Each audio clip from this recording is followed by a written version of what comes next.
everybody. I know some of you, I know Victoria. Victoria is from Ursa Maior, right? Beatriz, Maria Clara as well. Welcome, everyone. Okay, we're gonna have this first session from the semester, right? Last semester we had a few supporting sessions with Fernanda and I. This time today we're gonna have Nancy with us. Yeah, so welcome, Nancy. She's gonna be talking. She's gonna be talking about communication. Yeah, it all comes down to communication, right? So I hope you have a very good session. Sooner, you know, as soon as we finish the session, I'll be collecting the recording and everything, sharing with you, with your coordinators. And next week we'll be also, you know, sharing the dates for the next sessions that we're gonna have, right? So we'll let you know about the schedule, at least for this month. We're trying to figure it out, right? Okay, so I guess that's my cue. Welcome, everyone. I would like to just get a better idea of what schools you're from. So if you could jot it down in the chat, if you could type in the chat where you're from and your city. So for example, I'm going to put mine. I'm from Cel.Lep.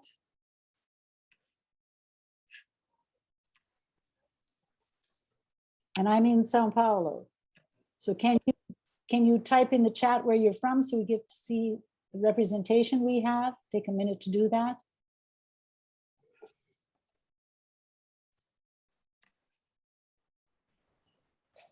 Okay, we got.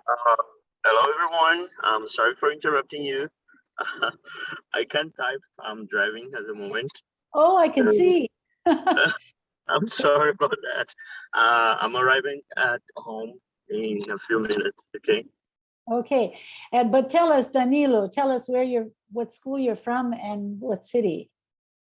I'm a Cel.Lep partner from Alphaville. Oh, so you've got a nice ride home. Are you on the Marginal? No. Actually, I work in Alphaville, but I live in Osasco. Oh, so you'll be home soon. That's good. Okay. Yes. I hope so. So welcome, everyone, and thanks for letting us know, Danilo, so that we have an idea where you're from. We have Natalie too, who looks like she's in a car coming home. Natalie, no. Yes? Yes, Natalia. Natalia, sorry. Yes, I'm from Guarulhos. Okay, so welcome everyone. It's a cold, here's some people, people from Santo André, it's even colder. It's a very cold afternoon here, but let's hope that we can all enjoy these next couple of hours together. And to get started, I'd like to just share with you a little bit about what the topic is and to start discussing a little bit about putting it all together with communication, because we're starting the second semester and it's very important for us to start thinking about the kickoff. Most of you have been in class already this week, as we've got proof with Natalia and Danilo coming home from, from work. And you've started out, but we want to get a chance to share some ideas with you so we can start the reflective process for this semester together. Basically, we're going to be looking at two things. Our roles as teachers, because it's very important for us to focus on ourselves right now as we start the semester, as our students start returning after a year and a half or almost 2 years when you think about it, when we think of all the work we've been through and all the changes we've been through. So we're going to start talking a little bit about our teacher roles to get started. Then we're going to think about one aspect of communication, especially we're going to be thinking about oral communication, about speaking, because there is written communication, there is, of course, all the other skills that are involved. But we're going to focus tonight basically on making sense of communication, some good teaching practices that we can use to start our classes out and make it more enjoyable for us to teach and more enjoyable for our learners to learn. So first of all, I'd like you to stop and think of yourself, the role you have as a teacher. How do you see yourselves as a teacher? I'm going to stop a minute and ask you to type in the chat box. Think about yourselves. Look at yourselves. Don't take your eye off the road, though, those of you who are driving. But mentalize yourselves and your teaching role. How do you see yourselves as teachers? As a teacher, I am an. Let's see what you say in the chat.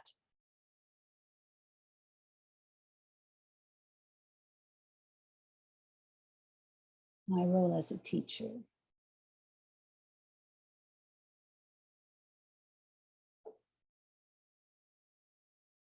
I'm more than a tutor. Absolutely, Fernando. More than a tutor.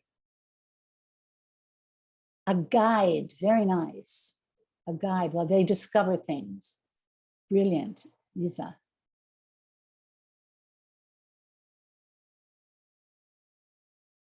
An example for the kids. Wonderful.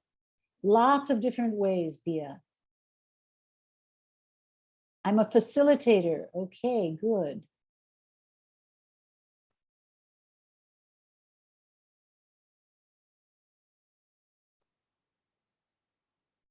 A guide, a facilitator. Any other contributions you'd like to make? I'm a friend, but also someone who can help them to improve. Exactly. So your relationship is really important.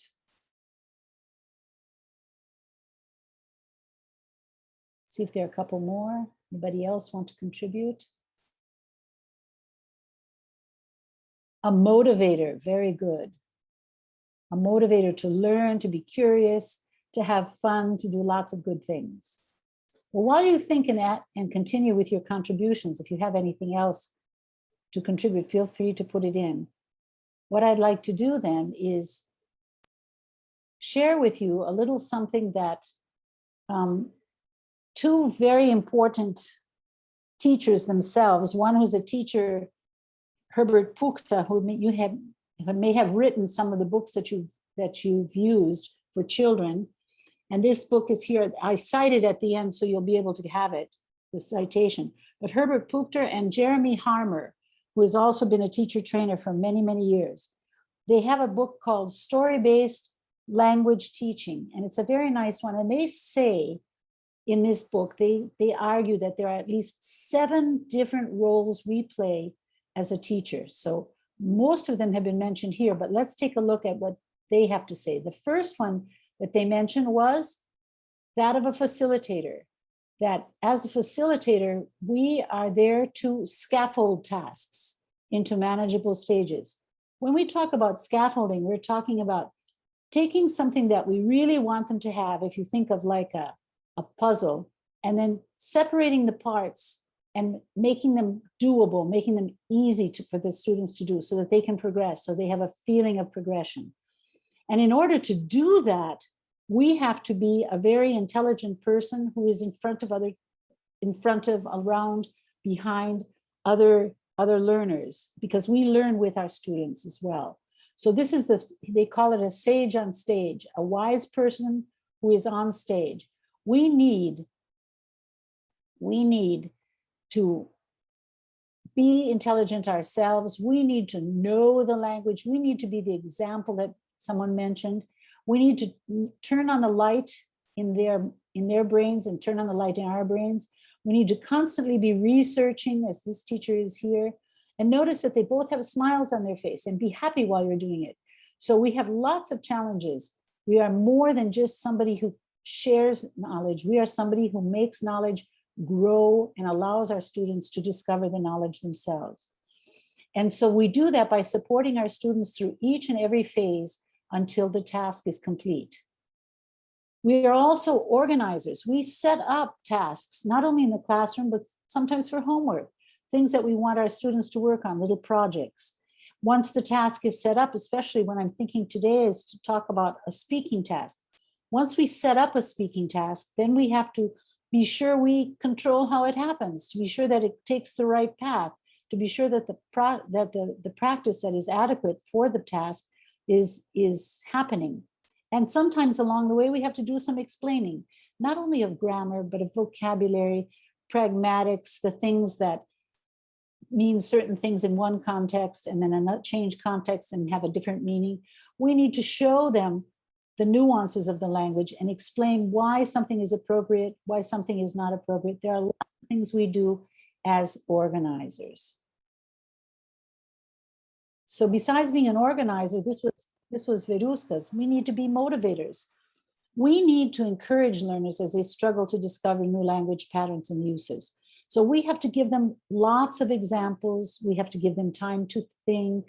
We have to point out what we're thinking about. We have to show them the right path and encourage them by praising them as they move along the path. We're also counselors. We need to show what needs to be improved and what can be improved at the point where our learners find themselves. So for example, when we're giving feedback, we want to show something that might have been able to be reformulated in one way or the other, and then give them a chance to actually give it a try, and then encourage them to do that over and over again as they learn. So we are counselors, motivators, organizers. We are lots of different things. And then we have to be a feedback provider. When I talk about a feedback provider, I mean that when we provide feedback, we have to think about focusing on future-facing activities. We say feedback, but we're really thinking about feeding forward. So we do that by giving meaningful praise. Meaningful praise is specific, it's sincere. It is not good job, good job, good job. It is sending an I message to the learners that is specific. I like the creative use you had. I like the idea you had. I liked your pronunciation, something specific so they can start feeling good about themselves and about their learning. Even little children need that. This is very important to give them the right kind of support so that as their brain develops, it will develop properly. And so when we give meaningful praise, it helps the secretion of endorphins and makes people feel good.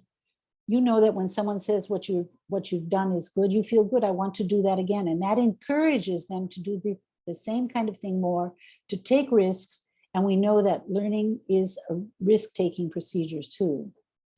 Then we need to think about what can be made better, but not only what can be made better, but how we can encourage our learners to make it better. And that's why I mentioned something called reformulating language. You point out a mistake, you point out something that might be problematic. It might be okay, but it could be made better. And give the learners another chance. This is the guidance that Fernando was talking about. We need to guide them to actually see that they can reformulate things within their level that they're studying. And for future-facing activities, we need to reflect with our learners. So, for example, you're teaching them to ask questions about their favorite foods. And you start with something that's really fun, which is fruit. So you want to teach them how to ask their friends about their favorite fruits, because then when they finish that and they do that successfully, you can say, okay, so if I ask about favorite fruits, what are some other foods I can talk about? What other things can we ask? Maybe we can talk about favorite meals. Maybe we can use the language to ask about desserts. There are lots of things we can do when we're talking about future-facing activities. But this is the moment when, even with our youngest learners, we reflect and we look forward to see how they can become aware, how they can use it. This might be a little bit more difficult at the younger levels, but once they get into fundamental 2, the learners have the metacognition. Once we're talking about 12-year-olds, 13-year-olds, they have the metacognition to talk about their thinking processes.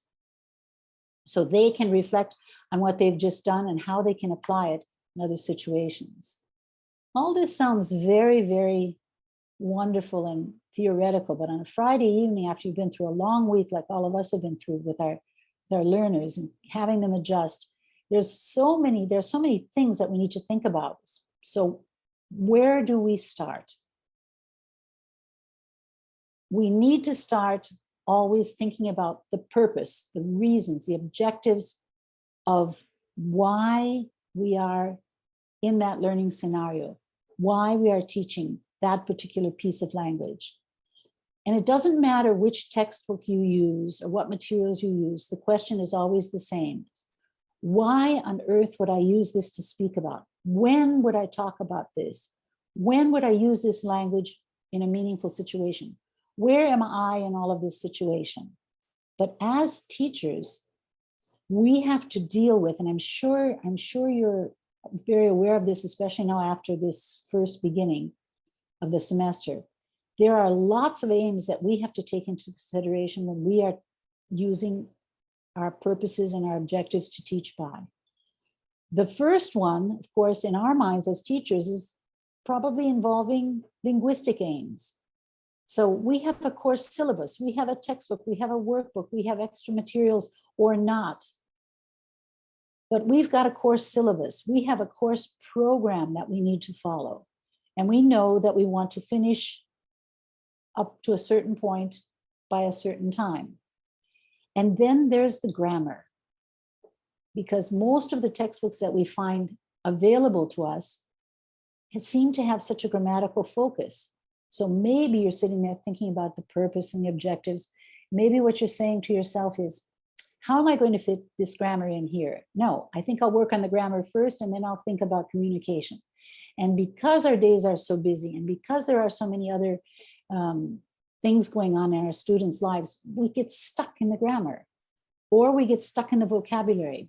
How can we adapt things to think about real communication? What can I do with some typical types of activities to make students engaged, to help them learn? I have to think about that.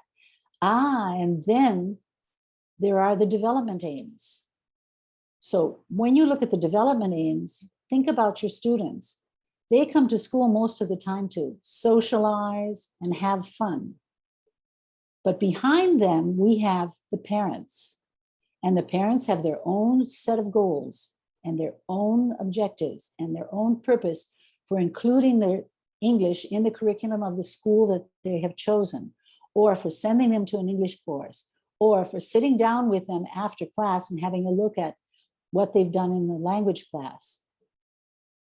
And parents' goals are very, very real to us as we sit down to prepare. So we need to think about all of the purposes, all of the objectives, take into account that we have the parents' goals. We need to think about having fun doing this because the students do need to socialize. And now more than ever, we need to think about safety and health. So a lot of the good old activities that we did in our classes to have fun, some of the games, some of the materials we used need to be adapted because we have social distancing and we want to finish the year as safe as possible in terms of health. So when you sit down to think about it, it's a lot to take into consideration when you're planning. So the question is, how are we going to do this? With all these things in mind, how do we connect it? We have the goals. The first thing we want to think about our goals. We want to think about strategies. We want to think about course objectives. We have to plan. Some of us have to submit plans. We have to think about the future. We have to think about the future of our students. We think about health. But above all, if we put number one as the cog that's going to connect to make the whole machine run smoothly, we need to have success in mind. Because when our learners are successful, we feel successful. So it's very important that we keep this word success in mind all along. So now you're saying, well, this is very nice. I know I need to keep the goals in mind. I know I need to think about feeding forward, giving feedback for the future. I need to think of certain strategies, communication strategies. I need to think of planning. I need to think of the objectives of the school, of my materials, of the parents, of the kids who are having difficulties. How do I put it all together? Well, it's a lot easier than you think, regardless of the size of your class, if you take into consideration some very, very basic principles. And they are that we want our students to be totally autonomous and we want them to be strong learners. So the way Dr. Bruce Perry, who is an educational psychologist and a psychiatrist, who studied in Canada and the United States, defined, and I can share this article with you. I can give it to Gustavo for you to read afterwards, to share.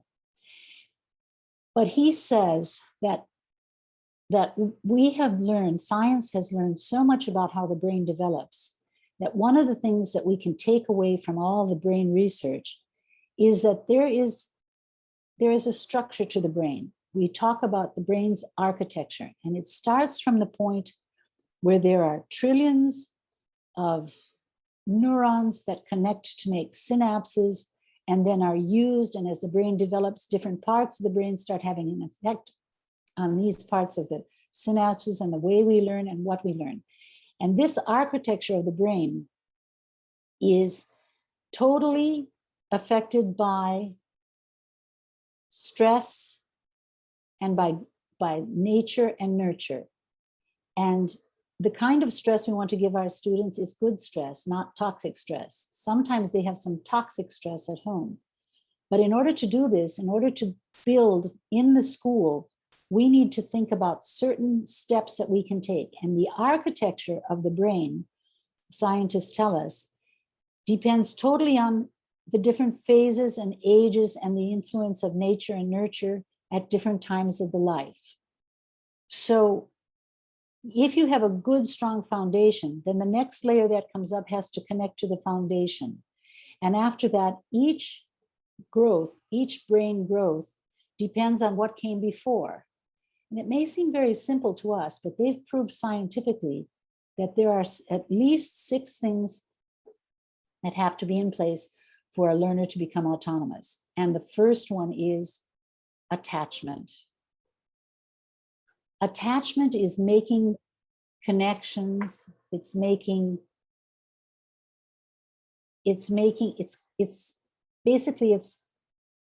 developing the ability to like your students and to listen to them, to know them, so that once you really know your learners and make a relationship with them, then what will happen is the next phase can kick in. So when you see those kids for the first time, or if you have a new student in your group, it's so important to connect with them, to like them, to like something about them.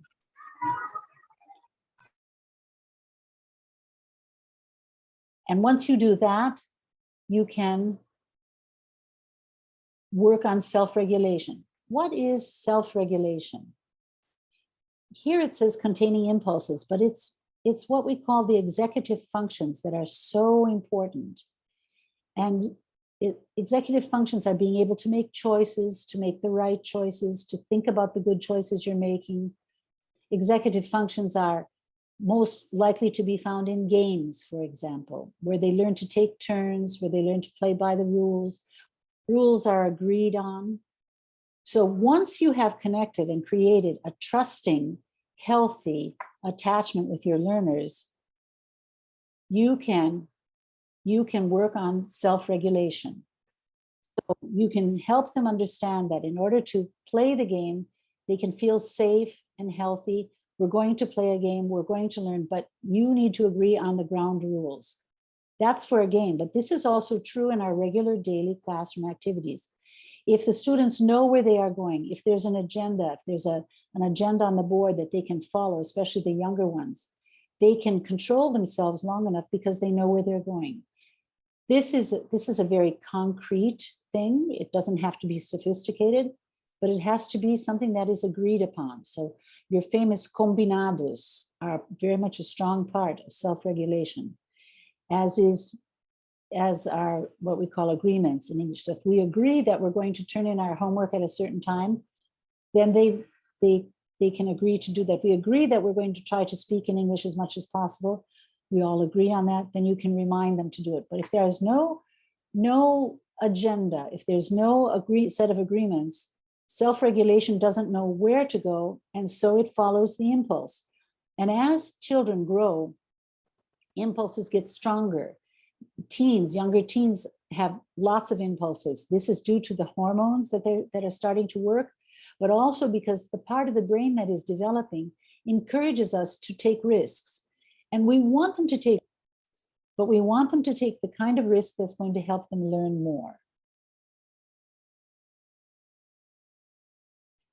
After self-regulation, then once the learner has focused on him or herself, he can join part of a group. And when he joins part of a group, he starts realizing that when you're part of a group, you're an individual, you are unique, and the other people who are in the group are unique as well. And this is extremely important, but keep in mind that each one of these things builds on the other. So if the kids are having trouble self-regulating, or if they're having trouble focusing on a group, chances are something has happened before that was not stable. Go back and connect with them. Connecting with your learners is the most important thing you can do in the classroom. Once you've connected and you know this, you can take them to great heights of learning. And then comes self-regulation, which is self-control, containing impulses, but also being patient and showing that being patient is a valuable thing so that you can be part of a group and work together and have the socialization that they come to school for. After affiliation comes attunement, which is you become aware of others. You become aware of others in your group. You become aware of others in your group. And then you can start thinking about being aware of other groups.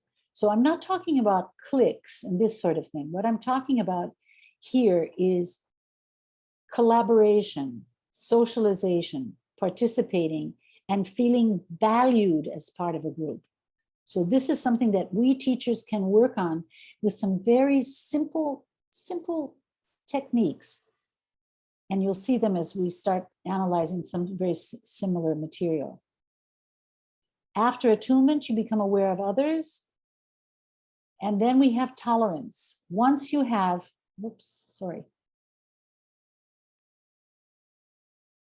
once you realize that people can be different and still participate, then you start accepting their differences. And this, of course, depends on the awareness of others, on being part of a group, and of also having, especially from the teacher, the attachment. So making relationships starts with the teacher. This is why our role is so important. All the things we do are done better if there's strong attachment. And finally, we get to respect, which is the value in finding value in differences. You accept the differences first, then you can respect them. A very simple thing in the language class to get our students to shine, which is what we want them to do, is, if you think about it, think about a very simple language exchange that we're going to look at closely. You're going to ask about preferences. So the language that you're going to use is, what's your favorite fruit? And you say, I like guava, or I like mango, or I like bananas. But if you only treat those words as the ones that you see in the textbook as the ones they can work with, then you're not going to be able to understand the differences. What if you don't like guava? What if you don't like bananas? What if you don't like mangoes? So you should be able to then deal with, in terms of respect, this is where emerging language comes in. So you need to find what you need to go back to the attachment, really know your learners, and find out what they like. And when you do this, this will be the foundation for self-regulation, affiliation, attunement, tolerance, and respect. So keep these in mind, because as we examine some activities, we'll be talking about the importance of each one of these steps and how they can be used to have more interesting classes. Okay, so this is really nice, and this is really important, but exactly how do I go about this? Well, a very interesting educational psychologist who is an American, a naturalized American from Hungary, says that there are 5 elements that we need to have in everything we do in the classroom. Every activity we have has to have these 5 elements in order for us to be really learning. And he talks about this as finding flow. And he says, this is our aim, to focus on what is going on, so that when we have an activity, the learners become so focused on it that the distractions, the natural distractions of the school, their friends, electronics, age, all those things that are potentially distracting to this age level. In spite of all of those distractions, they can still focus on what is going on. And they find flow, which is true pleasure in what they're doing. In order for that to happen, what we're doing has to be intrinsically rewarding, or rather, it's to say that it's something that we want to do, that the learners really want to do. It has to have a clear goal and a sense of progress. A goal is not completing exercise 2 on page 10. A goal is using that for real communication. Why on earth would I come to school and want to complete exercise 2 on page 10? And where am I going with that? I think I'm going to get distracted. I think I'm going to look out the window. I think I'm going to throw food. I think I'm going to make fun of my friend. I think I'm going to do something else. The brain cannot focus unless the goals are clear and there is a sense of progress. And it can be very simple, but it needs to help them feel that they are progressing towards something they want to do, which is, or something their parents want them to do. The parents want them to be able to go to a restaurant and order a meal, other than saying number 3, number 4.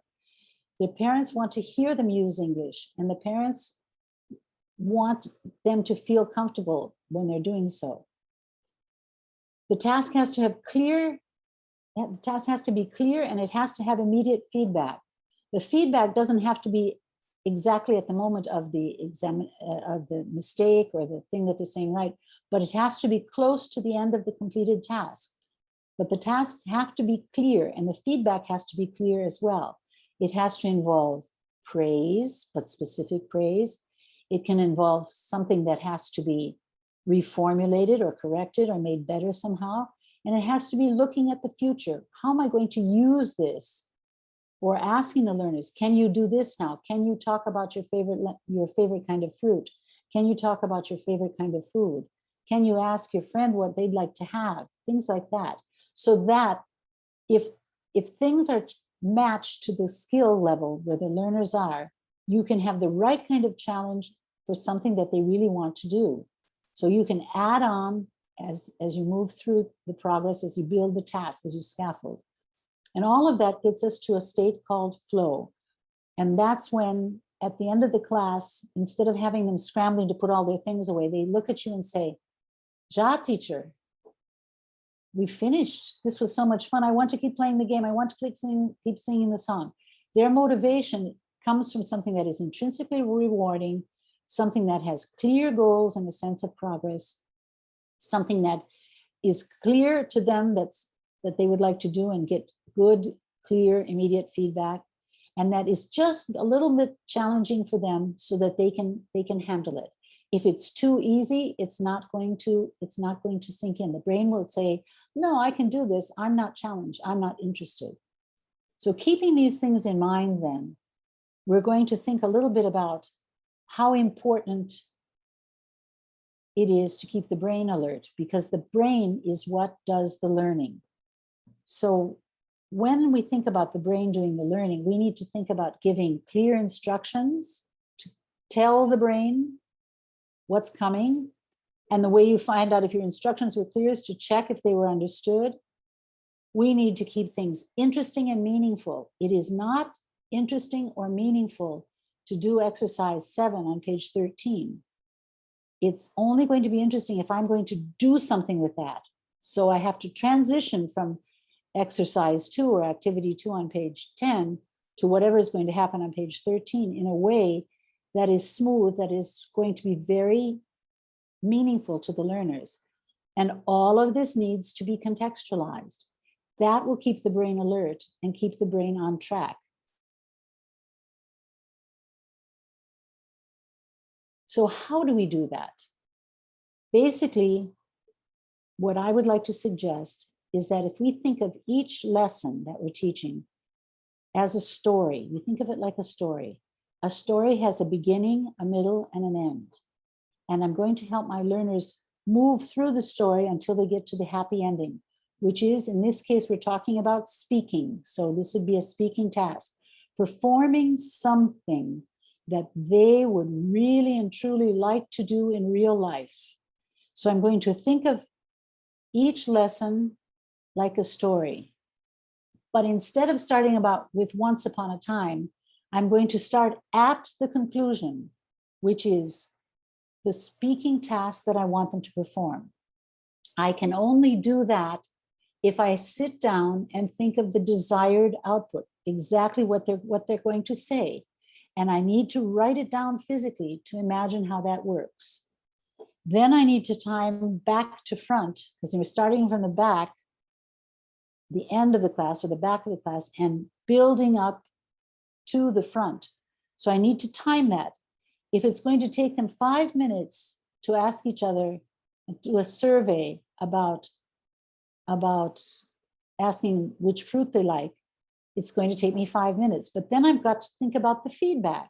If I'm going to give them clear feedback, it's going to take another 3 minutes. So then I better think, oh, that activity is going to take 8 minutes.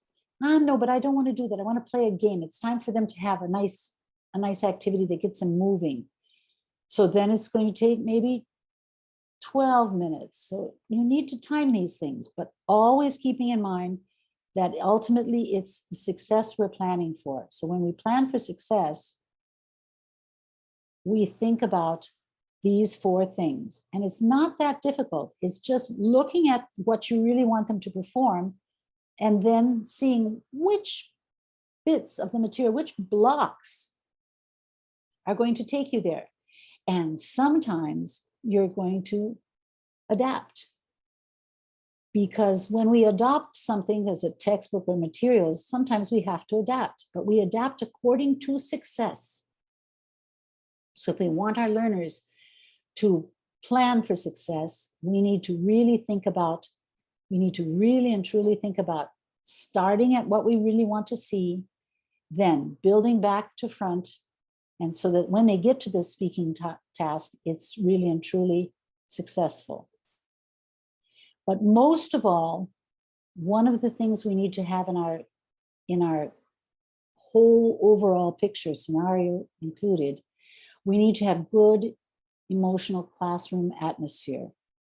And Daniel Goleman, who works a lot with emotional intelligence, talks about the scientific role of a nice, safe classroom. So nowadays, when he made this video, he was thinking about emotional security, but we also need to factor in social distancing, keeping students under control so that they don't run and bump into each other. It's very difficult because they're so active, but we have another layer to keep in terms of good emotional classroom atmosphere. So let's watch his short video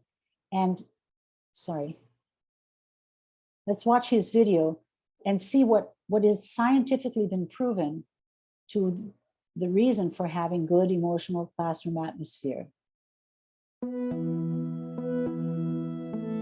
If I could change one thing in education, it would be making explicit the now implicit understanding that the emotional atmosphere of the classroom matters. It's not irrelevant. In fact, it's essential to learning. And the reason it's essential to learning from a scientific point of view is that the emotional centers of the brain actually can take over the centers for learning.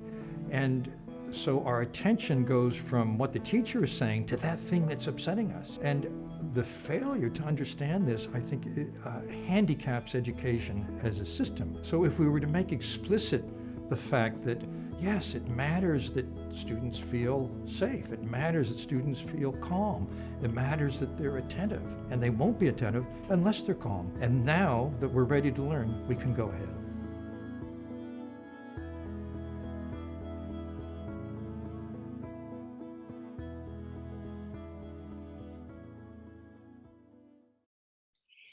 And we start that out to establish the emotional atmosphere, a good emotional atmosphere. We start with a warm-up. A warm-up is not open your books to page 10. A warm-up is not necessarily taking attention or taking attendance, sorry. A warm-up is something that builds a relationship. So when the students come in, we greet them, we ask them how they are, because we connect. This is where we have the attachment. And we have to guarantee that attachment every day that we see them. Even if it's a large group, it's worthwhile to go around and greet each one personally so that they know you are there, that you are there to help them learn, to scaffold. It builds relationships, it lowers anxiety, so it makes it emotionally safe. It's that time, those first few minutes of the class together, where they can participate on any level, and it starts things flowing. In fact, it hooks the learners. So when you're giving a class, especially with a larger one, be sure the agenda is on the board before they come in so that you can go over it with them. You can greet them and say, oh, we're going to have some wonderful things today. We're going to talk about something really good, and then you can show something. You can show them something like this. You can say, we're going to talk about this. Doesn't this look interesting? So you get them involved in what it is. And then you say, and then we're going to have a game, and then we're going to practice a little bit, and then we're going to have another game. You have things listed that are fun and engaging to hook the learners. So the importance of having an agenda is something that cannot be overemphasized. And when you have big boards, you have plenty of room for this, and then you can participate in the achievement and the feeling of success as you go through. So it's so simple to do this. This atmosphere is so nice that we can use the warm-up for that moment. Then when I sit down and plan from back to front, I have to think about all the different learning moment activities that will take place. And then I have to organize them, put them in an order. These are the blocks. If we think about what we're going to say, what we really want our learners to learn and be able to produce orally, we have to have some input. This can be a conversation or dialogue. This can be some vocabulary. This can be a game. This can be a lot of different things to get them to think about what they're going to say. Then they have to pay attention a little bit. They have to notice some aspects of that conversation that they're going to have, but not in a lecture format. Their brain has to do the noticing. So then we can do that by personalizing a bit. We also need to think then about what vocabulary and more personalization needs to occur. And after that, is there any grammar that they're going to need? Chances are they're going to need a little bit of grammar. Younger learners need chunks of language, and older learners need a little bit of grammar, but it doesn't have to be a huge amount of grammar. It needs to be the grammar that's necessary for that conversation to be successful. And each building block should be connected with the previous one as we flow through the story of the lesson of the day.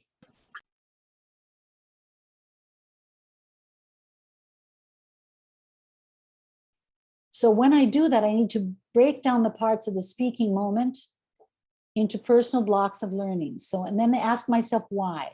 So this is when I sit down and I find the desired outcome. I write down the conversation that I imagined.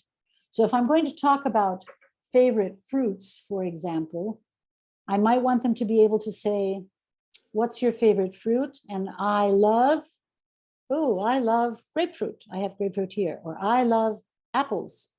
Or I love bananas. But I want them, I have to write it down. And then I need to determine which building blocks I need. The meaning of new words, the form and pronunciation of new words. I have to think about the bits of language that they're going to have to use, which is what's your favorite? That's a chunk of language. I need to think of something like I like, I love, I don't like. Maybe I should get them to ask a question, how about you? So that they can carry on the conversation. I need to have some kind of brain-friendly practice. Again, it's always going to be brain-friendly. I need to then set up the speaking task, the production itself, the desired outcome, and perform it with the learners. Check it with them. Then I give the learners feedback after monitoring. This is a pretty tall order, but this is the breakdown of the parts of the speaking moment interpersonal blocks. And then I have to ask myself why each block is important. So why is it important to practice in a brain-friendly way? Because if the brain doesn't have some fun, it shuts off. I need to set up the speaking task so they know exactly what they're going to do. It can't be too big, it can't be too small, it has to be just right for the task that's at hand. And I need to give learners feedback after monitoring them so that we can talk about the future. When else are you going to be able to use this language? After that, I need to think about something that's very typical. So here's an example from a Fungium language textbook. You probably see these textbook writers love to write surveys. They love to have surveys. But there's something wrong with this one. First of all, they're sitting too close. So I can't just have them do it this way and have this picture as a model. I'm going to have to think of something else to do it. But I want them to be able to ask about the favorite fruit, and I want them to be able to say, I like or I love.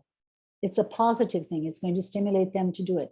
Some of them are going to have trouble writing that at this age. So maybe they could draw their favorite fruit, or maybe they could write it. Some of them can, some of them can't. So I have all these considerations to take into account. But the first one that I notice in the textbook is there's no social distancing. So I can't use them as an example. I can't go to page 41 and say, take a look at the survey. What do you see in the picture? A boy and a girl that are not social distancing. You lose the impact of the activities. So my whole class is going to have to change. But as I said before, if we're planning from back to front, we need to have the imagined conversation. So this is the imagined conversation that I imagined. So this is a conversation I imagined. I am talking about Beatriz and Ana Maria. And so she goes, hey, Ana Maria, what's your favorite fruit? And Ana says, I love, and she gives the fruit. So maybe she loves bananas. I want her to be able to say bananas. So I have to have something to get her enthusiastic. And then she says, the conversation goes on a little bit. What about you? I like mangoes. Okay. So then this is what I imagine. They should be able to, at the level that they're at, they should be able to have a small conversation like this, feel successful, and talk about themselves personally, to tell the truth. I like grapes. I like watermelon. Okay. So then we go to the textbook and we see that basically the building blocks are how to begin a short survey, some vocabulary is what they need, some chunks of language to ask and answer questions about likes and dislikes, some basic structures of something like a or an, I like or not, and how to end a short survey. So these are the things that my learners need. This is the way I break it down. Each one of these blocks then is going to be connected to that final project, which is the survey. Now, in the textbook that I'm using, it takes about 2 pages to do that. But if you're going to cover 4 pages in a day, you're going to have 2 speaking tasks. So you're going to have to choose what's going to be relevant to your group. So for example, the first thing is to connect the topic, to connect the learners. Check what you like. In the page in the book, they have oranges, watermelon, pineapple, grapes, and apples. Okay, so you check it just so that you can check them. This is checking for meaning, but it might be useful to have an extra poster on the wall for personalizing, because what if they don't like oranges? What if they don't like grapes or pineapple or watermelon? Check what you like should have another reference. So look at the other ones. I like, for example, oh, cherries or kiwi fruit. There's my mangoes, papaya. There are other things. So it's very important for us to think about maybe having to adapt what's in the book to something that's a little bit more realistic for the learners right from the beginning. So you can have a Pinterest poster, a small one. You can project this. You can have it up on the wall for them to look at. Then I need to establish meaning and form. So here we have a problem. So I've got banana, I've got apple, I've got grape, which usually you don't eat a grape, right? But I have to decide how I'm going to work with presenting that it is a banana and an apple. In order to do this, it's not going to necessarily help them to listen, point, and say with a recording, but it might help them to listen, point, and say when I say it. So say, see this one? It's a banana. And this one, it's an apple, okay? Can you see a difference? Can you see a difference? Yes or no? Okay, how about this? It's a banana. It's an avocado. So you can see that we use, for certain kinds of words, we use an, and for others we use a. And what about this one? It's an avocado, it's a mango, okay? So then we can go back and use real fruit, or sometimes we have plastic fruit in the schools. You can use that, but it's always good to think about emerging language, and that's why it's essential to have that poster on the wall so you can point to the other ones and say, so what about this one? It's a raspberry. They all love strawberries, and there's no picture of the strawberry in the book. So this is something that you need to think about adding so that when we get to the conversation, they can say what they really and truly like. Then we need to introduce the form to show them the patterns. So you can check this after you've introduced it. You can draw a line. You can ask them to connect. So which one do I connect here? It's a grape. This one's a banana, right? No, teacher, this is a banana, okay? And you practice it a little bit. But then you still need to practice some more. And it's time, when you see these activities in the textbook, it's time for a game. So I like to play wall games or light games. I call them light games because if you have the kind of a school where you can tie something up to a light tall enough for them not to be able to touch it, because now we have to keep things under control in terms of touching materials and keeping things clean. If you can hang it, they can go point to it and just look at it and point to it, or you can have it on a wall and they move towards that side of the wall. So let me show you what I have as an idea for a game here. A typical wall game. You place a large card with A on one wall along the picture of a banana, for example. Then on the opposite wall, you place a large card with an and a picture of an apple. You create two teams and let them choose a name. Why is it important for them to choose a name? Because this is cultural. They are not going to be team one and team two. They could be something like, the bullets and or a bird, the cardinals and the owls. Try to think of a theme that would be reasonable for them to, but let them choose the name so they have a sense of ownership. Then tell the students that you will show them a picture of a piece of fruit and they will run to the wall which corresponds to the word which matches it. So, but you have them in turn. They're standing at a distance and one goes after the other one. So you have pairs that are paired off and are running to the wall. So you just have two people moving around the room at one time. So you stand them in lines and then they pair off. So it would be Fernando and Natalia would be the first ones.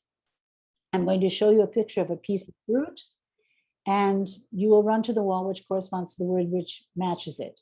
But I ask, first of all, what fruit is this? And I either show part of the picture or the whole picture, depending on the level that my student is at. So if, for example, Veruska is having trouble and I want her to have a feeling of success, I'm going to show a whole picture or show her an apple. What's this? What fruit is this? And she is paired off with Gustavo. And so then she has a greater chance of being successful. If I show just a part of the picture, it might be more difficult. So I would leave that challenge for students that are stronger speakers already. In turn, each team sends a member to compete against the other team. So this social distancing is safe. The first one to reach the correct wall word, a or an, scores a point if they correctly say, it's an apple, it's an avocado. But this one is a grapefruit. So this is tricky. So you can say, it's a grapefruit. Okay, so you can have lots of different things. It looks like a big orange, but it's a grapefruit actually. Okay. If it's not correctly said, then the other team has a chance to try, but they have to add another sentence such as, it's delicious, it's good, it's fun to eat, because this involves thinking time, and this involves a challenge. So supposing they don't remember, let's see, supposing they don't remember banana, this is a simple one. Or supposing they say banana, then you can say, it's not pronounced correctly. It's a banana. It's a banana, they say. If it's not done correctly, the other team has a chance to try, but has to add. So it's a banana and it's delicious. So they have to add something else to make it challenging. This is just an idea of a typical wall game, and you can play these at all different levels. Then there's something else that's nice. You can practice in a brain-friendly way. Remember our block of practicing in a brain-friendly way. And the idea here is to give them a chance to recognize the form of the word. But every activity that we do, every block that we do, has to be carefully contextualized. It has to be demonstrated or out. It has to be explained. There have to be instructions. The whole thing has to work, or else if you don't make it fun, it's not going to be meaningful enough. For example, in this particular activity that we have, it's important for the students to pay attention to the different, they love finding the words and they know pretty much what to do. But for some students, it's going to be a bigger challenge. So the first thing you're going to do is contextualize by saying, let's play a game to see if you can find these fruits and the names of the fruits. That's a good context. So take a look at the list we have here. Let's count together. We have 1, 2, 3, 4, 5, 6, 7, 8 types of fruit. And we're going to find them in this grid here, in this square here. So for example, papaya is the first one. Papaya is the first one. And I look. Here it is. Oh, look, it's at the last line here. It's in the last line. And then the second one is, what you say, and they repeat, it's a watermelon. You say, oh, look, let's see. Ah, look, watermelon is way down here. Look, here it is. So we can look this way vertically, or we can look horizontally, but try to find the rest of them and circle them. So how many are you going to add? How many are you going to find? We've already found papaya and watermelon. So you're going to find 1, 2, 3, 4, 5, 6 other fruits, okay? So remember, this is papaya, this is watermelon. Let's find 6 more fruits. And then you give them time to perform it. They can check with their friends if they're sitting far enough apart at the table. They can talk while they're working on this. There's no problem with that. But this is a good way to practice. They'll start saying it's a papaya. So this first one, then they can show you and you can find them on the grids. So we've had 2 ways of practicing. We presented the vocabulary. First we presented the input through vocabulary, then we presented it for meaning. We checked, and we can move ahead as we build towards our desired conversation. But they need to practice chunks of language. Oh, yes, they need to be able to answer. So we need to be able to recognize some things. So they're going to have to be able to say, do you like a kind of fruit? Yes, I do. No, I don't. And in the final conversation, it's I love. What's your favorite fruit? I love bananas, for example. So here we have a little chance for them to practice listening for the answers so they can write them down to play the game. But before we do that, we need to contextualize. You can see, here's the teacher, this is Nancy, and what's this? It's an apple. Is the teacher happy? Yes. Okay, so she says, I like apples. But you want to ask her that question first. So you say, do you like apples? And she's going to say, yes, I do. So let's listen to our friends to see if yes, they like something or no, they don't. For example, look at Raphael. What can you see? And they say, I can see an apple. I can see a banana. I can see an orange. And what about here? What about Julia? I can see a banana. I can see apples. I can see an orange. And what about Carol? What can you see? I can see melon, watermelon. I can see papaya, see grapes. The papaya isn't too clear. So it's important for you to clarify and go over the vocabulary before you actually do the listening part. And what about Pedro? He's got grapes and he has a banana and watermelon. So let's listen and see what they like and what fruits circle the fruit that Pedro, Rafael, Julia, and Carol like. Then you play the audio. Track 18, Lesson 3, Exercise 1. Listen and circle what they like. Let's talk about fruits. What fruits do you like? Rafael, do you like apples? Yes, I do. And do you like apples? No, I don't. But I like bananas and oranges. Carolina, do you like papayas? Yes, I do. And I like watermelons. But I don't like grapes. Teacher, I like all the fruits. Yummy! Okay, so that was Pedro talking at the end. So you want to be sure that you show them that when you ask the question, it's going to have an S because you want to know in general. And you can play it a couple of times, you can stop, you can pause, but they need to listen.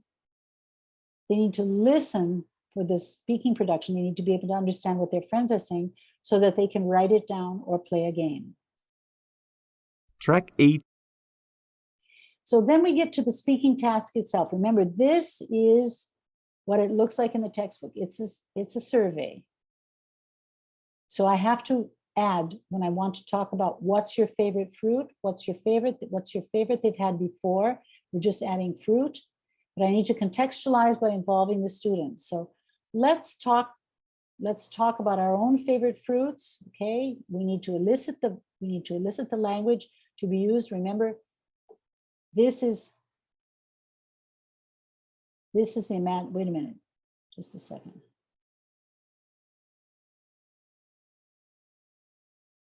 Well, I didn't put an extra slide in here, but you remember it was, what's your favorite fruit? I like bananas, or I love bananas. What about you?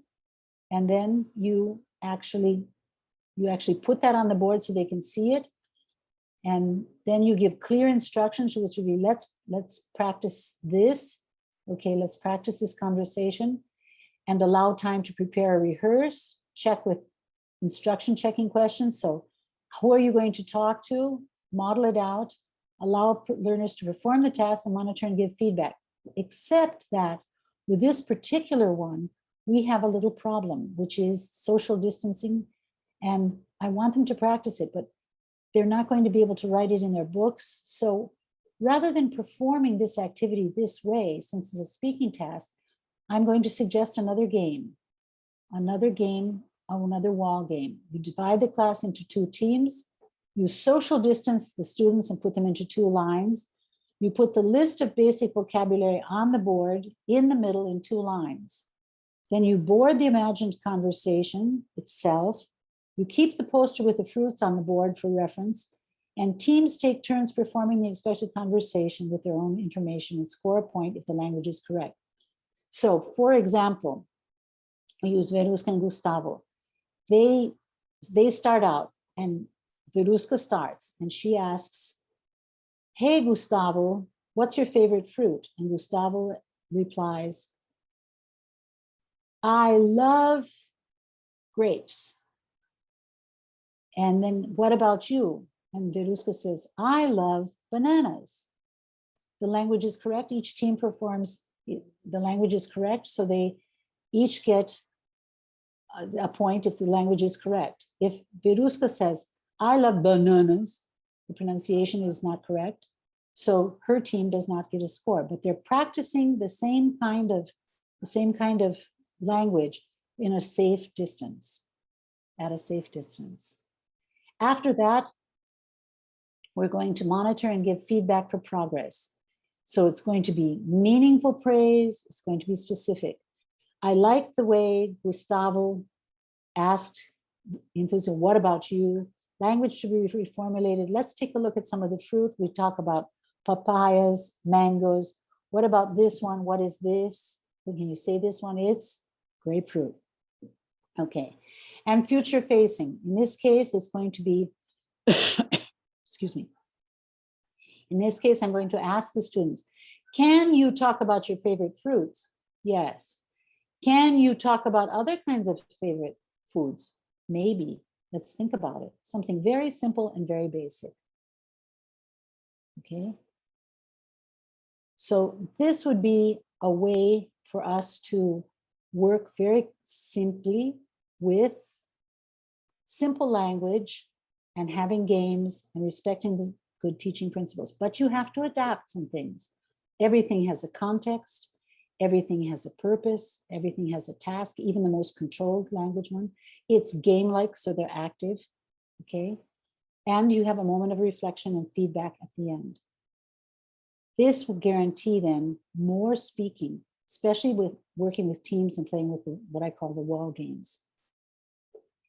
So after they've practiced this, after they've had their feedback, they probably need something what we call as a brain break, where you stretch or you move if they're online, okay?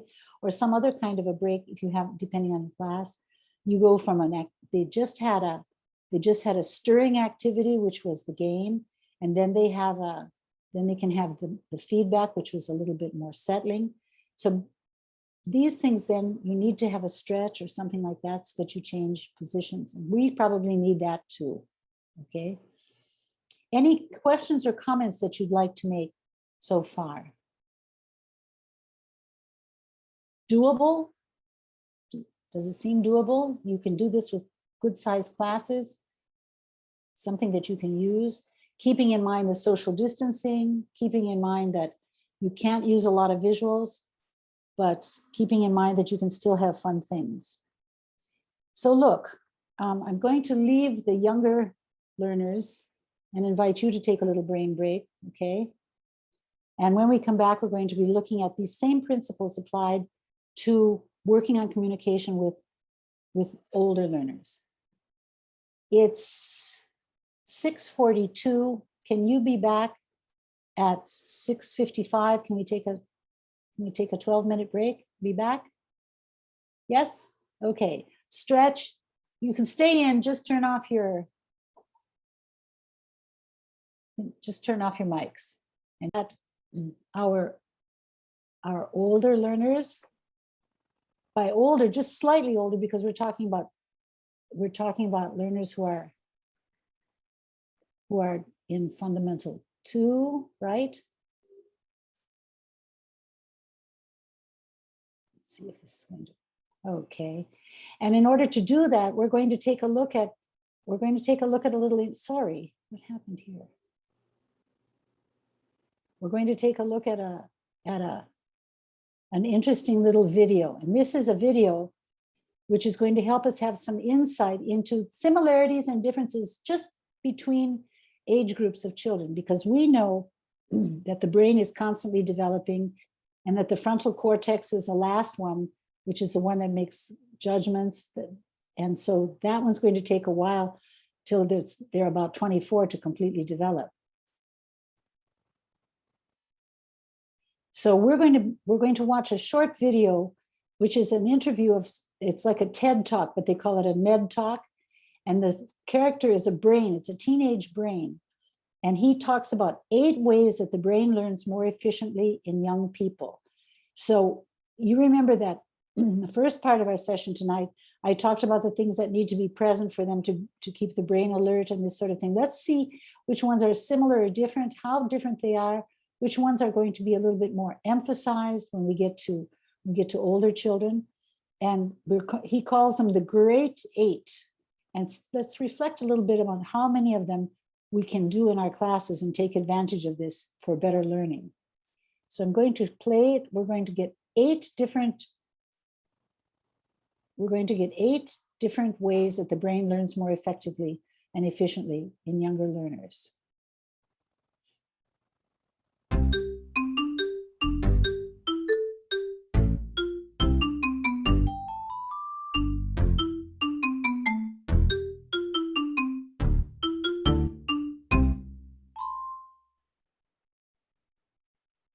Good morning.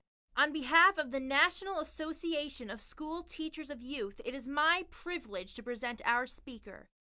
When I first approached Mr. Cephalus, he looked at me like I had 4 right angles for a head.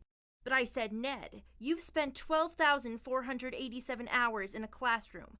You're an expert. If more of us understood the way you work, we would teach and learn better, and that is exactly why we're here. So please give a warm welcome to the program's youngest talking head, Mr. Ned Cephalus.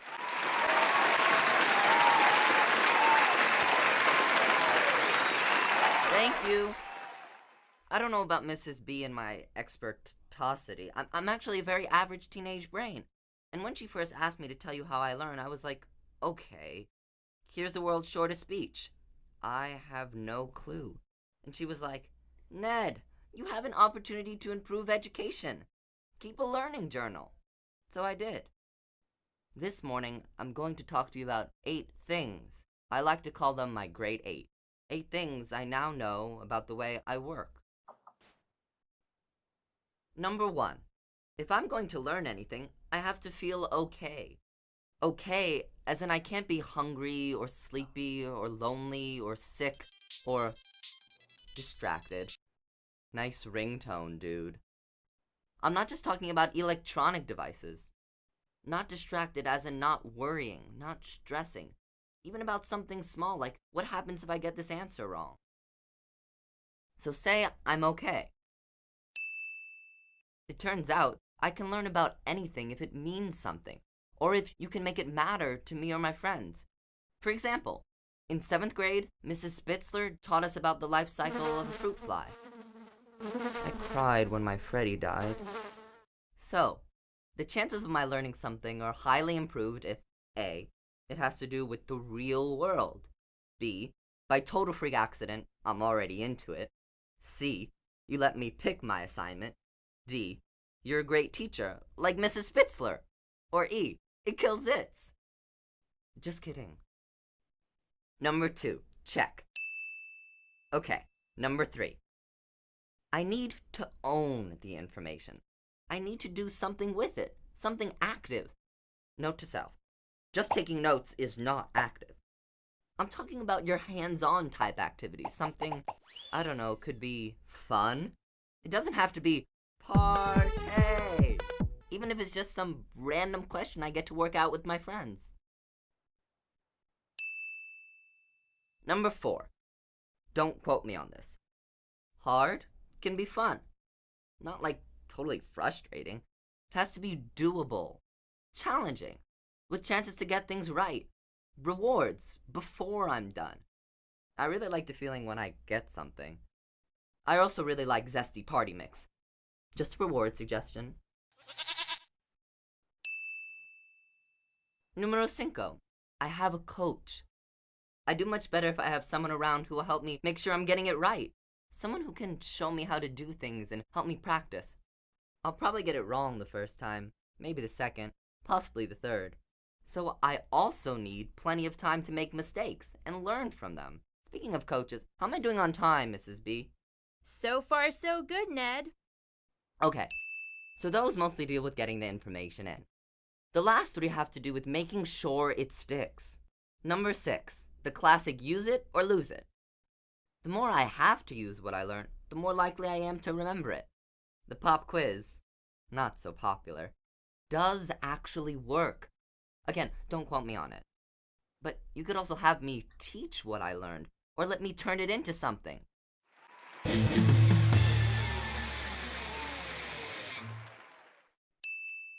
Number 7.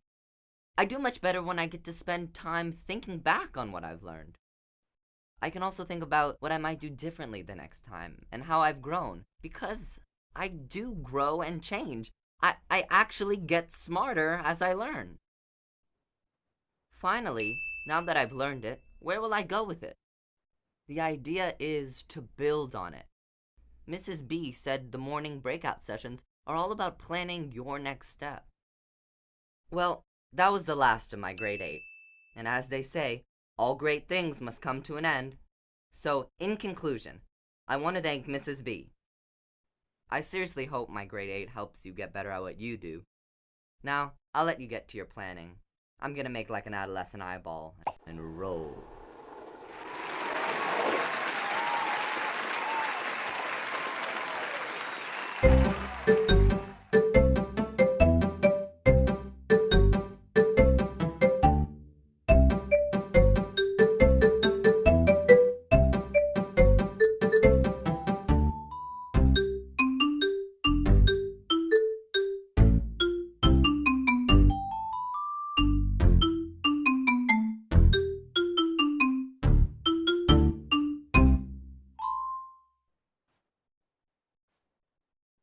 So there's Ned's grade 8.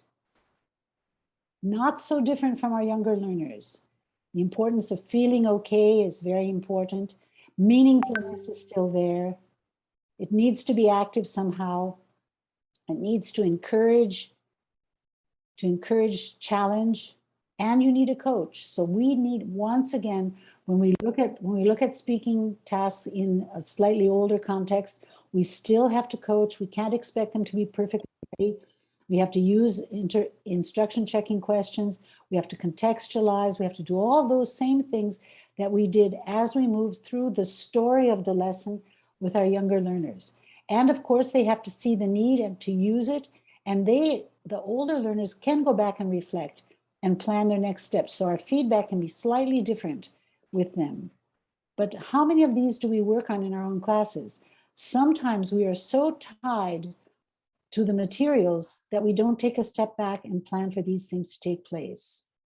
So typically what we look at is something like this, an activity, and we say, well, what is this? This is sort of a speaking activity, but I need to keep my goal in mind. What is my communicative goal here? What is it that I really want them to do? When I look at this, I want them to be able to talk about what people are doing now. And of course there's grammar, and of course there's some other things in there, but I want them to be able to talk about their activities now, and maybe what a pet is doing at home now. I have a cat, so what's she doing? What's Candy doing now? She's having dinner. She's sitting by the fireplace. All of these things are making the possibility for things to become more real to our learners. So how do we break this down, and how do we scaffold this kind of a speaking task? We're going to look more quickly at how we do it with older learners, because there's some of the principles are very much the same. But then we're going to take a little look at the monitoring and feedback part, because that's where we can get more response from our older learners. So the first thing I do is I think about the imagined conversation, just like I did with the younger learners. So here are my students. This one is Annabella and Barbara. So she starts out, and I imagine Annabella saying, so Barbara, what's the name of the summer camp? And she makes up a name. Barbara has to make up a name. She says Camp Fun and Games, for example. And then because of the nature of the activity, it goes into, what is Arthur doing? He's riding a horse. What about Mariana? She's having a picnic. And what are Ricardo and Bianca doing? You can see the grammar being practiced here. They're taking pictures. But it's important for them to all be able to say something at the end. It's not just an inquisition. It's something that is as natural as we can possibly make it before getting it personalized. So my learners need to know the following things. These are the blocks. How to start a conversation about a name of a summer camp. They need to know how to ask and answer about summer camp or free time activities, because it's free time activities in general, using the third person singular and plural. And now they're at an age where if I use a grammatical term with them, they'll understand it. It's like explaining what the formula is, but I don't want to make it formulaic. I don't want to focus on present continuous. I want them to use it to do something in order to speak. That otherwise they won't speak. They'll just answer exercises. They need to know how to ask for clarification, what about somebody else, and finish the conversation by commenting on activities. So I have an input moment, and this input is vocabulary building towards speaking tasks. But I need to involve the learners. They need to be able to talk about free time activities. They need to be able to use the information to talk about themselves or their friends. So with this one, I start out with a little bit of vocabulary building. And the question is how to go about that, because it says here, some students from Clear Creek Middle School are spending a weekend at Green Camp. Look and listen. What are they doing? How challenging is that? Number one, it's like, look at number one, he's playing volleyball. What is he doing? What are they doing? To make it more challenging, I need to think of questions that are more challenging. I think I need to think of making it comprehensible. I need to personalize if possible and wherever possible. And keeping in mind that they're not going to remember all of these activities in the first time. So I have to think, well, maybe when I'm planning back to front, I think I need to have some kind of a game with this. So for example, I'm not going to start with number one. I can start with number one, which is back here, just as a sample.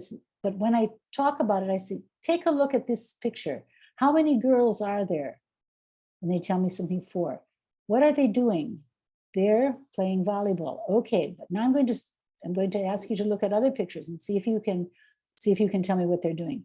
Take a look at picture number 6. So the way I organize this presentation is going to help them see that when we're talking about more than one person, but it's not going necessarily in the order that is suggested here. It's going in the order that's going to challenge the brain the right way. Take a look at picture number 6. Are they playing volleyball? Yes or no? No. What are they doing?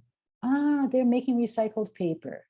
And so on as you go through, so that as you actually go through and present the language that's going to be used in the speaking task, it's going to be a more challenging way to do that.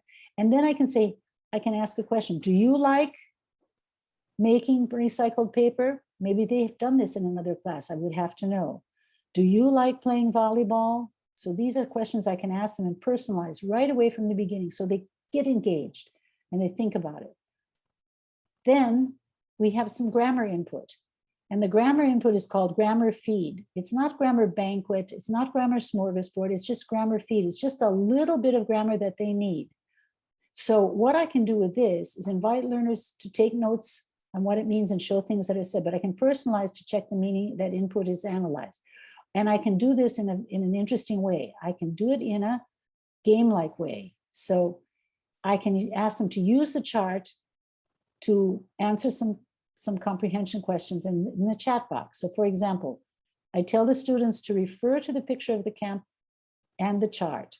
And then I ask the students to look at picture 4, okay? And the question is, what sentence or question on the chart can we use to describe 4? Let me show you the chart again here. Let me find it for you. So what sentence or question on the chart can we use to describe that? It's riding a horse.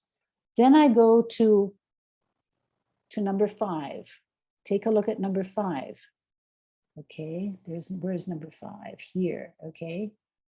So what question on the chart can I use to refer to number 5? And they look and they use the chart as a source of study and they say, he's not riding a horse. And then I can say, what is he doing? He's, just so you can see the picture, he's taking pictures. And then I can personalize. Do you like taking pictures? The next thing I can do is have them look at number 3, for example. So they look at number 3. Take a look at what they're doing. Are they drinking juice? Are they having juice? Yes or no? Okay, and then they get that. Are they drinking juice? Yes, they are. And then I can ask another question.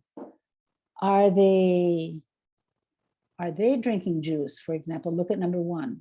Are they drinking juice? So the questions, and the answer is no, they aren't. And they find that on the chart. So they use the chart. They use the chart to answer questions about the picture, but it becomes a resource and not the source, which is very important. I'll say that again. It becomes a resource for them to have fun. And we can do that by writing the sentences on the board if you want. And when their sentences are correct, they get a star or a sticker, which can be added to a team score at the end of the lesson. So this can be sort of a settling activity. They can go up and write their sentences on the board, or they can create new sentences. I'm not riding a horse. They can ask questions. They can even look at other questions that they can create by using the chart and the picture. And then they can add, each team adds a point for the ones that they get right. But they're going to add that at the end of the class when they have another game. So this is a slightly more settling type of activity, but it's very game-like and it's safe. You don't have to worry about people touching each other. They can use their textbooks to do it and ask the questions. Then I need to practice the language in context after transition. So I can say, let's play a matching game with this. And the context is very simple. Is it important to talk about fun activities? It's very different from take a look at this and take a look at that. But then when we get here, we see, okay, so here we have, for example, can you see this picture? I can see this man. He's flying a kite. So the question is, what's he doing? He's flying a kite.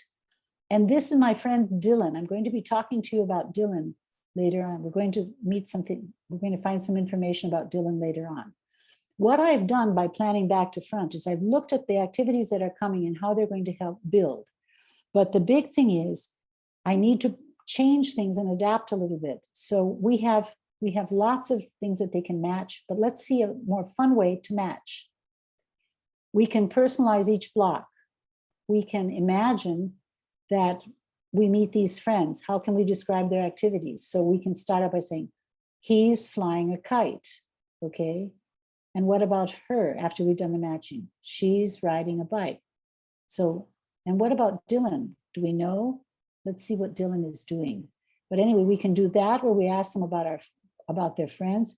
And what's the question here? What are they doing? I think they're taking a picture, okay? So we go through this by matching and using the visuals to help us practice a bit more. Or we can play a wall or board game again.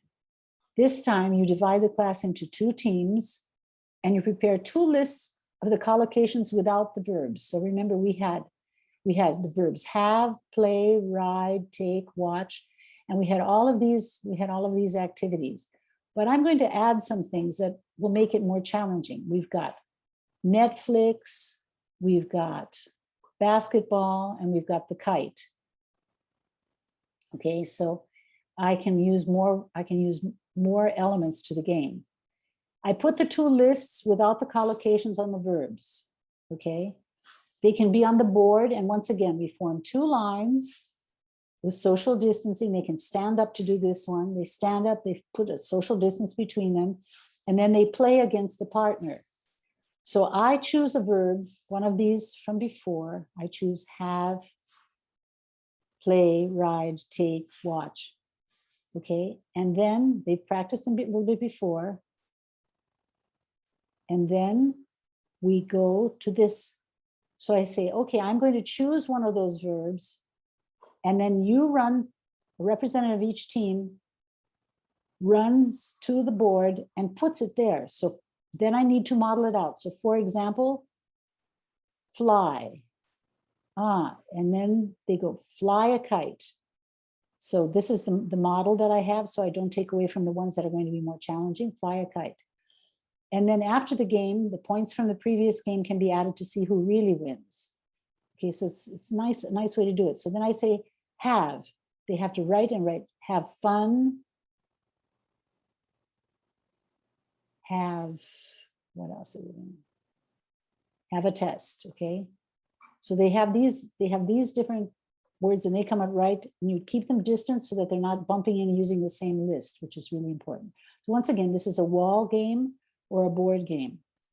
but they still need more practice. Okay, I don't know if you want to take a print screen of this. But they still need to expand and practice some more. And here's where my friend Dylan comes in. And I said, you remember Dylan? Yes, well, remember that he's going to call his mother. He's at the camp too. And I'm going to model out one part of the conversation. This is one of these practice exercises that are very easy for the students to do, but they become meaningful if you contextualize them, if you plan back to front, if you introduce Dylan before, give him a face, even if it isn't true that that kid back in the other picture was Dylan, he becomes Dylan so that he becomes a transition to something that is more controlled practice that we know we need to have. Then you set the task through the context of Dylan, who decides to call his mom at home. And that's important because Dylan is doing it now. So you want to emphasize the use of the present continuous being now. And all these forms are all going to be in the present continuous. So this task is to do complete the conversation that Dylan had with his mom, but give it an extra task. Find out how many friends he talks about and what their names are. And he talks about Matt, Jacob, and Madison. And there are 3 friends. So in my preparation, I'm going to have to read this, see what additional task I can give to make it more interesting and more challenging, and then let them work on it by themselves. Because there's nothing wrong with doing individual work at your own desk if it has meaning, if it has a use that's coming up, which is the conversation that we're going to be having soon. So let's practice this a little more, because pretty soon we're going to talk to each other and we're going to create our own camp. And here we have the communicative goal in mind, which is my communicative goal is to get them to talk about their own family members or pets or best friends and what they're really doing right now. That's what I want them to say. But in order for them to do that, we're going to imagine a camp situation. So I have to break down the speaking task into the blocks that have been practiced. But then as I actually set up the speaking task, I need to break it down, first of all, once again, with the imagined conversation. It really needs to be there so that when I actually elicit it after setting up the context and the task, it's there for them to refer to. So the first part is to set up, let's think of a good name of a summer camp, because we have Paio Grande, we have lots of different summer camps here in the state of Sao Paulo, but let's think of one somewhere in an English-speaking country. So suppose they come up with Camp Fun and Games. Then what are things you need to contextualize it more? What are things you imagine kids are doing at camp? Playing soccer, riding a horse, having a picnic, taking pictures. Okay, let's imagine some of those things. And then we move to the list of things. This is part of the speaking task, that the activity that was suggested. So let's go over some things you can do. Okay, riding a horse, swimming in the river. We have swimming in the river, having a picnic, playing volleyball, taking pictures, just to be sure that they are clear, that they understand which step they're going to look at. Then I can introduce the task itself by giving clear instructions, by allowing time for them to prepare or rehearse, to have ICQs, to check their instructions, to model out with 1 or 2 of them, and then to let them perform the task. So let's just go back and take a look at one thing about the task again. The task itself was this. So first we worked with the naming the summer camp. Then we worked with some of the vocabulary they're going to be focusing on, because their eyes aren't trained to look at these charts that well at this point in time. And then I model out with what's Arthur doing at Happy Camp. They choose, or at Fun and Games Camp, they choose the activities that these people are doing. That makes it more challenging. So maybe Verusca is going to choose that Mariana is swimming in the river, and Gustavo will say, no, she's playing volleyball. And then when they ask, this is an information gap type of activity. So there is information that's being exchanged, except it's not real communication. The real communication comes here after they've practiced here and I'm giving them feedback, okay? It comes when they actually practice talking about their family or their pets or their friends. So after they've done that, I allow them to perform the task, and then I need to monitor and give feedback. So let's practice monitoring and feedback a little bit. Take a look at this imagined conversation. Okay. This is a conversation that I imagined. I'm going to stop sharing. What are some of the things that you think you could praise them for? You can type it in the, there aren't that many of you, you can open your mics. What's something you could praise them for after they've performed that conversation?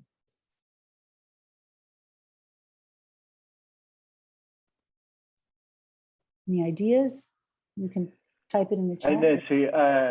I guess they can share with us their memories, yes, with their families about camp, the situation in their real life, yes, about the things that they did in the past with the families, the place that they went, with the friends, with the family, things that bring us those memories, good memories, yes?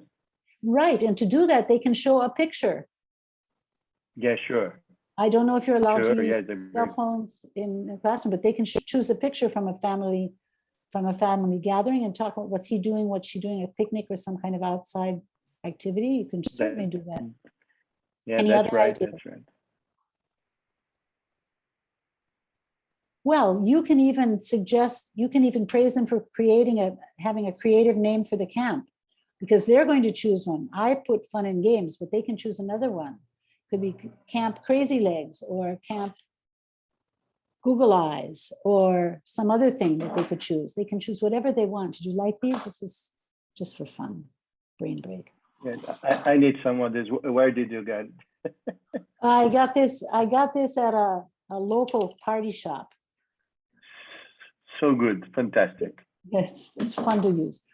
Okay. So this is, I think you can get it on Vinci Cinco, but I don't, it's so far away, don't have time to get there. Okay, so that would be something else. You could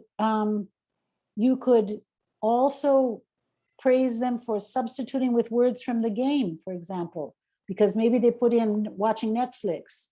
What's your dad doing? He's watching Netflix. So you can praise them for that kind of thing, something that's talking about the reality. That's one thing you can do. The next question is, let me show you the next question I have. So we've shared a little bit about looking at this. The first thing we shared about what kind of praise could you give? And you had some good ones. The next one is, what kind of mistakes would students typically make or need to reformulate in that kind of a conversation? Let's take a look at it again. What would be some of the things that you'd probably want them to reformulate? You can open your mics.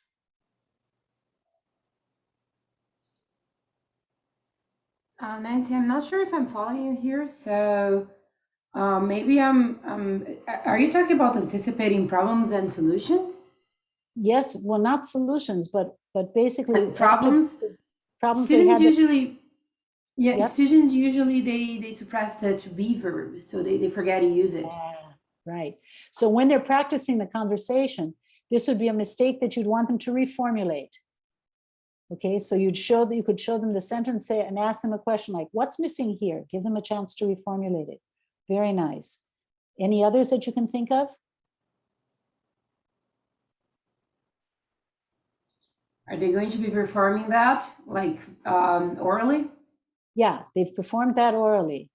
The pronunciation of ing? Yeah, the pronunciation of ing and some words like pikiniki, right? Because they're probably going to hard ends, yep. Yeah, so they're going to say it. Absolutely, excellent. And then the last question is a question that I'm going to leave for you to reflect on, because this is the one that we need to think about most. At the end, when we're giving our monitoring and feedback, we need to think about the third question. So after we've reformulated the mistakes, what are the future-facing feedback, the feeding forward comments we can make? Could you use things like, when can you use this kind of language? When you're talking about your family, when you want to talk about something you're watching at school, when these are the kinds of questions you can ask to get future-facing feedback from your students. So you can feed them forward actually and help them see that they can use this language, not just to complete an exercise, but to really communicate in the real world. This makes it more engaging. So basically, when we are planning for oral communication, we have to keep the following things in mind. Know where you start, define the learning format if you're online, if you're projecting, if you're face-to-face, but most important, know your learners and show them what to do and then do it. So that you need to model out what it is that you expect them to do and then let them do it so that you can give them the important feedback. And after all of that is done, you need to wrap up, help your learners see what they can do, give them meaningful feedback, and share feelings of success. Because if they can carry on a conversation like that and talk about their real lives, they really are successful. In a nutshell, what we need to do is plan from back to front, keep the objectives relevant and shared, focus on maintaining the flow, and most of all, focus on success, telling them what they've achieved, getting them to take a look and reflect and tell you what they've achieved. These are the important elements that we need to do when we're thinking about planning for oral communication. On that note, I'd like to share my references with you and thank you very much for your patience. And ask you if you have anything you'd like to share with me before you go, any thoughts? Juliana, thank you very much. I want Just like to thank you. Thank you, Nancy. You're simply the best. Thanks a lot. Thank you. Yes, thank you very much, Nancy. It's always good. And it's nice to know how to replace, you know, the activities for something possible now, because we get the books and we try so hard to do, you know, what the activity tell us to do. And then we get to a point that, okay, let's, you know, we need to do something different, especially now with the hybrid classes.